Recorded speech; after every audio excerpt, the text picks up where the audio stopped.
Hello my dear champions, मैं आप सभी का मेरे चैनल सीबीएसई नॉलेज हब में स्वागत करती हूँ। तो आज हम सभी हिंदी का नया अध्याय वर्ण विचार व वर्तनी विवेक पढ़ेंगे।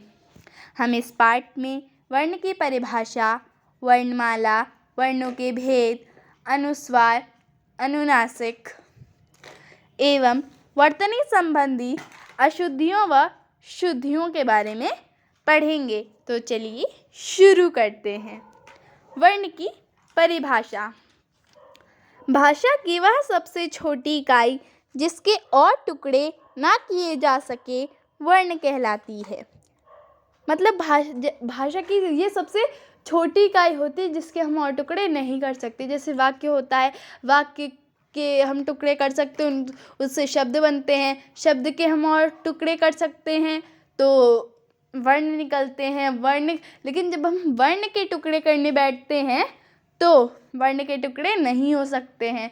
तो इस बात से हमें पता चलता है कि वर्ण क्या है, भाषा की वह सबसे छोटी इकाई जिसके और टुकड़े ना किए जा सकें वर्ण कहलाती है। ठीक है, फिर वर्ण भाषा का आधार होते हैं जिनसे शब्दों की रचना होती है। मतलब अगर वर्ण ना होते तो पूरी की पूरी जो भाषा है वो भी ना होती। क्यों? क्योंकि वर्णों से शब्द बनते हैं, शब्दों से वाक्य बनते हैं और इसी तरीके से जो पूरी हिंदी भाषा खड़ी है वो वर्णों के दम पर ही खड़ी है। और हम आपको बता दें कि जो ये वर्णों की ध्वनि कब निकली थी? जब शिवजी ने पहली बार डमरू बजाया था तो जो ध्वनि निकली थी वर्णों की, तो जो स्वर और व्यंजन की ध्वनि निकली थी वर्णों की, तो उसी की वर्णमाला बना दी गई है ना। और आज उसी के बल पर पूरी हिंदी खड़ी है और फिर उसी से इंग्लिश बनी, आ ए ऐसे बनी थी। मतलब कंप्यूटर में अंदर संस्कृति होती है, लैंग्वेज है ना, तो उसी से हमारी वर्णमाला बनी थी। और आज उसी के दम पे हमारी हिंदी भाषा है और संस्कृत भाषा है। ठीक है, तो उदाहरण, किसान फसल उगाएगा, ये हमारा सरल वाक्य है। ये 3 शब्दों से बना है और ये बहुत सारे वर्णों से भी बना है। यहाँ पे हम देख पा रहे हैं कि किसान बना है क में हलंत प्लस छोटी, यहाँ पे हलंत नहीं होगा क्योंकि स्वर जो है स्वतंत्र रूप से खड़े होते हैं, अकेले खड़े हो सकते, तो यहाँ पे ई में हलंत नहीं होगा, गलती से मिसप्रिंट हो गया है। प्लस स में हलंत प्लस बड़ा प्लस न में हलंत प्लस छोटा। जहाँ कहीं आपको व्यंजन दिखे जिस व्यंजन में हलंत नहीं है तो आप समझ जाइएगा उसमें छोटा लगा है, क्योंकि व्यंजन अकेले कभी खड़े नहीं हो सकते, उन्हें किसी न किसी स्वर की मात्रा चाहिए। और जब आपको कोई मात्रा नहीं दिख रही है लेकिन उनमें हलंत भी नहीं दिख रहा है तो आप ये समझ जाइए कि उसमें छोटा आ की मात्रा लगी है ना। फसल में फ में हलंत प्लस छोटा प्लस स में हलंत प्लस छोटा प्लस ल में हलंत प्लस छोटा, यहाँ पे फ में हलंत लगेगा। उगाएगा में उ प्लस ग में हलंत प्लस बड़ा प्लस ए प्लस ग में हलंत प्लस बड़ा। वर्णमाला, वर्णों का समूह वर्णमाला कहलाता है। मतलब वर्णों का समूह, जो वर्णों का समूह होता है, हमने बताया था ना अभी कि वर्णमाला कैसे बनी, फिर संतों ने उसको ऑर्डर में किया तो वर्णमाला बनी, है ना, जो ध्वनि निकली थी उसको, है ना। तो ये पता, वर्णों का समूह वर्णमाला कहलाता है। और कितने वर्णमाला में कितने वर्ण होते हैं? 57। को मिला के 57 होते हैं, वरना वैसे 55 होते हैं। ठीक है, तो अन्य शब्दों में हम कह सकते हैं कि किसी भाषा में वर्णों के व्यवस्थित समूह को, मतलब किसी भाषा में वर्णों के व्यवस्थित समूह को क्या कहते हैं? वर्णमाला कहते हैं। और वर्णमाला में 57 वर्ण होते हैं टोटल। और अगर हम अड़ को नहीं जोड़ते हैं तो 55 वर्ण होते, 55 होते हैं, वरना अगर हम जोड़ लेते तो 57 होते हैं। ठीक है, वर्णों के भेद, वर्णों के 2 भेद होते हैं, पहला स्वर, दूसरा व्यंजन स्वर। जिन वर्णों के उच्चारण में किसी अन्य वर्ण की सहायता नहीं लेनी पड़ती तथा जिनके उच्चारण में बिना रुकावट के बाहर निकलते हों उन्हें स्वर कहते हैं। मतलब ऐसे वर्ण जिनके उच्चारण में हमें किसी और वर्ण की सहायता नहीं लेनी पड़ती, वह अपने आप ही बिना किसी वर्ण की सहायता लिए अकेले ही उच्चारित हो जाते हैं और उनका उच्चारण बिना किसी रुकावट के बाहर निकलता है, उन्हें हम स्वर कहते हैं। जैसे कि अ, आ, इ, उ, री, ए, ऐ, ओ, औ, अंगाह तो नहीं होता, खैर अंगा भी होता है ना। अब स्वर के 3 भेद होते हैं, ह्रस्व स्वर, दीर्घ स्वर, प्लुत स्वर। ह्रस्व स्वर जिन वर्णों के उच्चारण में बहुत कम समय लगता है उन्हें ह्रस्व स्वर कहते हैं। इनकी संख्या 4 है, अ, इ, उ और री। मतलब ऐसे वर्ण जिनके उच्चारण में बहुत ही कम समय लगता है उन्हें हम ह्रस्व स्वर कहते हैं और ये 4 होते हैं, छोटा, छोटी, छोटा ऊ और री। दीर्घ स्वर जिन वर्णों के उच्चारण में ह्रस्व स्वर से अधिक समय लगता है उन्हें दीर्घ स्वर कहते हैं। इनकी संख्या 7 है, बड़ा आ, बड़ी, बड़ाऊ, ए, ऐ, ओ और औ। मतलब ऐसे वर्ण जिनके उच्चारण में ह्रस्व स्वर से भी ज़्यादा समय लगता है, से अधिक समय लगता है, उन्हें हम क्या कहते हैं? दीर्घ स्वर कहते हैं।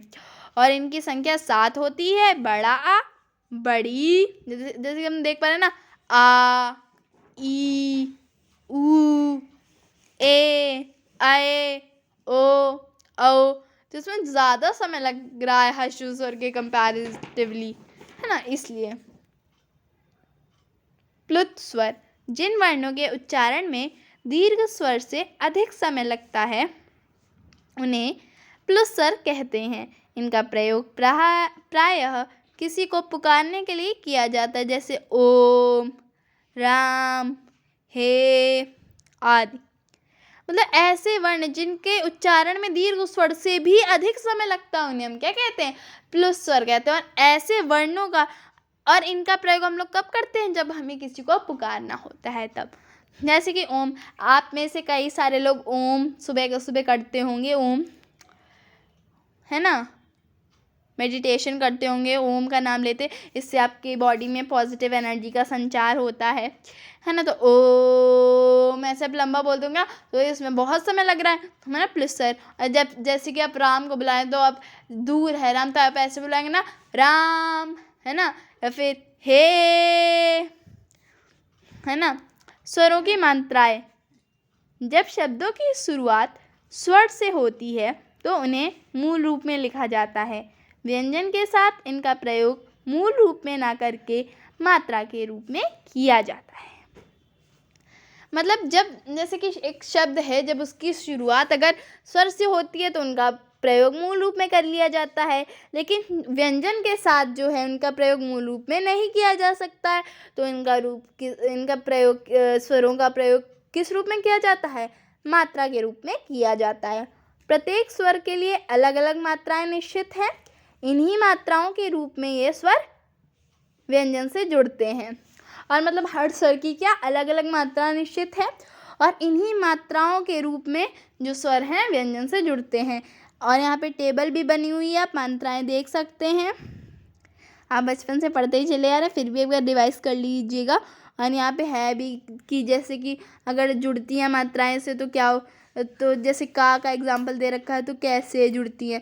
जैसे कि छोटा जोड़ा तो क, बड़ा जोड़ा तो का, फिर की, फिर कु, फिर कु, फिर क्र, फिर के, फिर कै, फिर को, फिर कौ, है ना। तो यहाँ पे जो अंग और आहा को हम लोग स्वर नहीं मानते हैं, तो लेकिन हम लोग आओ तक ही स्वर मानते हैं, तो स्वर 11 होते हैं, ठीक है। यहाँ पे हम उनको स्वर नहीं मानते, तो सॉरी हमने गलती से कह दिया था, लेकिन स्वर 11 होते, ठीक है। व्यंजन ठीक है, जिन वर्णों के उच्चारण में स्वतंत्र रूप से स्वरों की मदद लेनी पड़ती है तथा जिनका उच्चारण स्वतंत्र रूप से नहीं किया जा सकता उन्हें व्यंजन कहते हैं। जैसे क, ख, ट, फ, य, ह आदि। इनकी संख्या 33 होती है। मतलब ऐसे वर्ण जिनको स्वतंत्र रूप से उच्चारित करने के लिए हमें स्वरों की मदद लेनी पड़ती है और जिनका उच्चारण हम लोग अगर अकेले करें तो स्वतंत्र रूप से नहीं हो पाता। मतलब अकेले ही उनका उच्चारण अगर करें तो स्वतंत्र रूप से नहीं हो पाता। ऐसे वर्णों को हम लोग क्या कहते हैं? व्यंजन कहते हैं। जैसे क, ट, फ, य, ह और इनकी संख्या 33 है। व्यंजन के निम्न आधार पर भेद किए जा सकते हैं।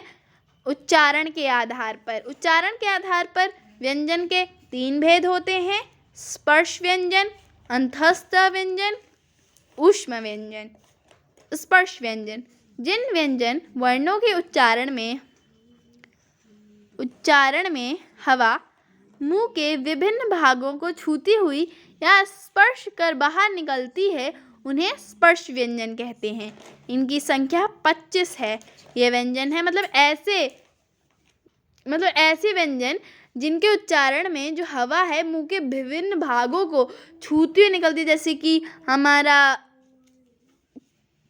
हमारा हो गया मुंह, गला हो गया, हमारा कंठ हो गया, तालू हो गया, मुर्दा हो गया, दांत हो गया, ओठ हो गया। इन सबको छूती हुई जब हवा बाहर निकलती है जिन वर्णों के उच्चारण में तो उन्हें हम स्पर्श व्यंजन कहते हैं।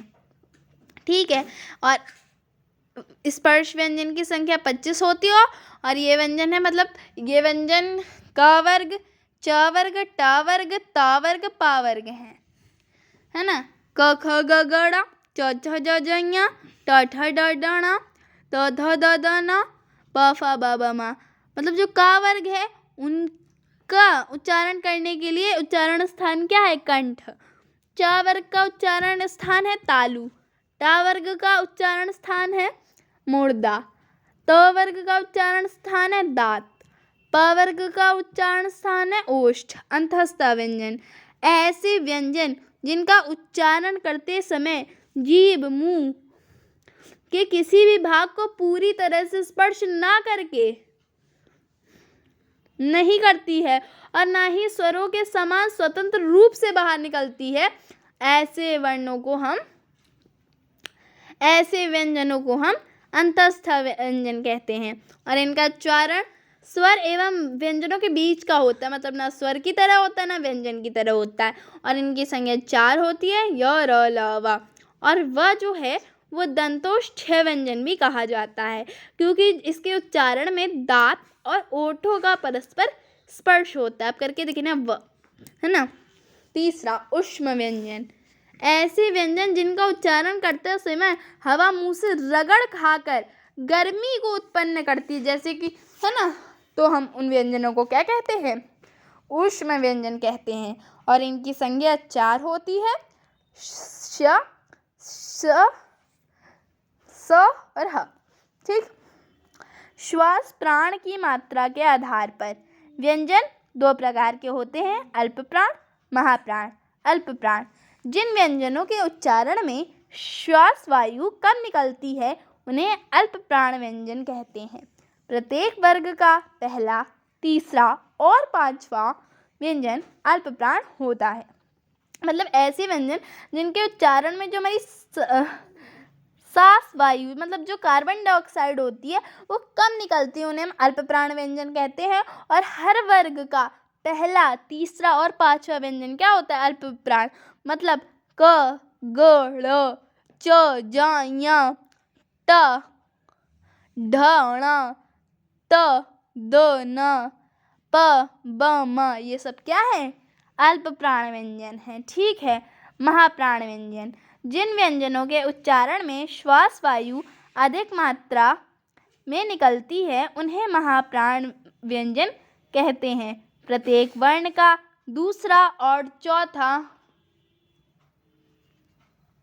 व्यंजन महाप्राण होता है। मतलब ऐसे व्यंजन जिनके उच्चारण में मतलब जो कार्बन डाइऑक्साइड है वो अधिक मात्रा में निकलती है, ज़्यादा मात्रा में निकलती है, तो ऐसे व्यंजनों को हम क्या कहते हैं? महाप्राण व्यंजन कहते हैं। और महाप्राण व्यंजन कौन कौन से होते हैं? ख, ग, च, झ, ट, ढ, त, ध, फ, भा, है ना। तो चलिए अब हम संयुक्त व्यंजन की ओर बढ़ते हैं। संयुक्त व्यंजन, जब दो या दो से अधिक व्यंजन परस्पर मिलते हैं तो उसे संयुक्त व्यंजन कहते हैं। उदाहरणार्थ च, क, छ, क्ष, त्र आदि संयुक्त व्यंजन के उदाहरण हैं। संयुक्त व्यंजन को व्यंजन गुच्छ भी कहते हैं। इन्हें निम्न रूपों में व्यक्त किया जा सकता है। मतलब जब दो या दो से अधिक व्यंजन क्या करते हैं? परस्पर मिलते हैं, तो हम उसे क्या कहते हैं? संयुक्त व्यंजन कहते हैं। जैसे कि च, क, क्ष, त्र, है ना। और संयुक्त व्यंजन को हम लोग व्यंजन गुच्छा भी कहते हैं, ठीक है।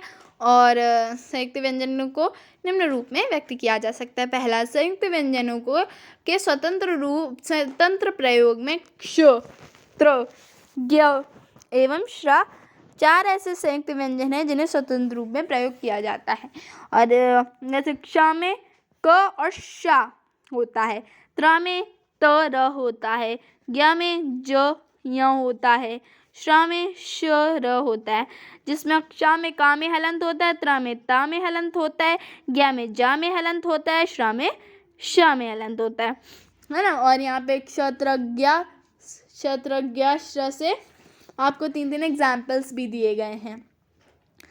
नंबर 2, द्वित्व व्यंजन के रूप में, जैसे कि न, यहाँ पे भी तो हमने व्यंजनों को का परस्पर मेल कर आया है ना। यहाँ पे न में हलंत और एक पूरा ना, तो प्रसन्न बन गया। द में हलंत प्लस दा, ज में हलंत प्लस जा। 3, संयुक्ताक्षर के रूप में, जैसे कि द में हलंत प्लस या, त में हलंत प्लस प, स में हलंत प्लस थ आगत व्यंजन। हिंदी में उर्दू, फारसी, अरबी भाषाओं के शब्द प्रयुक्त होते हैं। इनके शुद्ध उदाहरण के कुछ वर्णों के नीचे नुक्ता बिंदु लगाया जाता है। मतलब हिंदी में जो उर्दू, फारसी, अरबी भाषा, मतलब जो भी बाहर की भाषाओं से हिंदी में शब्द आते हैं और जो हिंदी में वैसे ही प्रयुक्त होते हैं, उन्हें हम आगत व्यंजन कहते हैं, ठीक है। इनके शुद्ध उच्चारण के कुछ वर्ण होते हैं, इनके नीचे हम नुक्ता बिंदु लगाते हैं, ठीक है। तो यहाँ पे शब्द की जगह वर्ण होगा, तुमने बोला था। तो उदाहरण, जमींदार, जरा, फीचर, फिरोज, कजाकी आदि, ठीक है। आप भी अपनी तरफ से आगत व्यंजन के ज़रा उदाहरण बताइएगा, बहुत सारे होते हैं। जैसे कि न्यूज़पेपर है ना। अनुस्वार, इसका उच्चारण न या म के स्वर रहित रूप जैसा होता है। इसका प्रयोग वर्तमान में पंचम वर्णों के स्थान पर किया जाता है। इसका चिन्ह ऊपर, वर्ण के ऊपर क्या? बिंदी होता है। ये पंचम वर्ण है। ड़, ञ, ण, न और म। मतलब इनका उच्चारण न और म के स्वर रहित, मतलब जब स्वर बिना स्वर के रूप में इनका क्या होता है? इनका उच्चारण न और म जब बिना स्वर के होते हैं तो उस रूप में इनका उच्चारण किया जाता है। और इसका प्रयोग वर्तमान के पंचम वर्णों के स्थान पर किया जाता है। मतलब जैसे कि जो वर्ग के पंचम वर्ण होते हैं उनमें किया जाता है, ठीक। और इनका चिन्ह आपको दिया ही गया है। और पंचम वर्ण है ड़, ञ। जब आवाज आ रही ना अनुस्वार की, हमने आपको बताया भी। उदाहरण, गंगा, चंचल, ठंडा, नंदन, संबंध, चंद्रमा,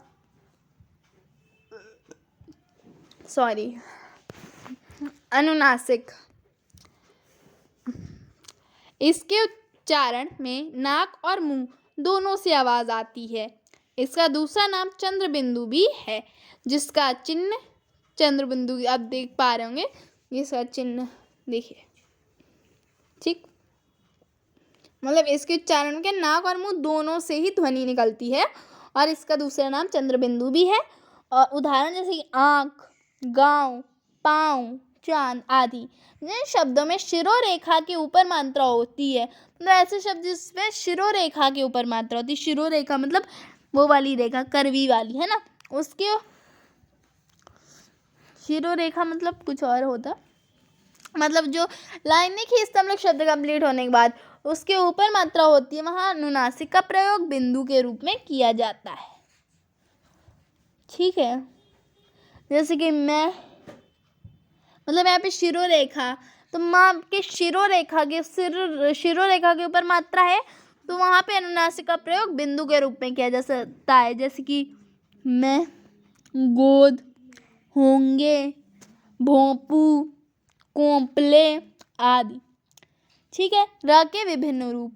पहला, र का स्वर रहित रूप किसी व्यंजन के पूर्व आने पर वह अगले वर्ण पर रेफ के रूप में लगता है, जैसे धर्म, कर्तव्य, वर्षा, अर्पण आदि। मतलब जो रा का स्वर रहित बिना स्वर का रूप डिपेंडेंट रूप है जो रा का, वो व्यंजन के आने पर वह अगले वर्ण पर रेफ की तरह लगता है। मतलब किसी व्यंजन के पूर्व आने पर, है ना, पहले आने पर वो रेफ की तरह लगता है। ठीक है, र का स्वर सहित रूप किसी व्यंजन के बाद आने पर वह उस व्यंजन के निचले भाग में जुड़ जाता है, इसे पदेन कहा जाता है। जैसे प्रमोद, व्रत, व्रज, वज्र, भ्रम, क्रम, ग्रह आदि। मतलब रा का जो स्वर सहित स्वर के साथ वाला रूप है वो व्यंजन के बाद, है ना, व्यंजन के बाद आने पर वह उसे व्यंजन के निचले, मतलब व्यंजन के निचले भाग में लगता है व्यंजन के बाद आने पर। ठीक है,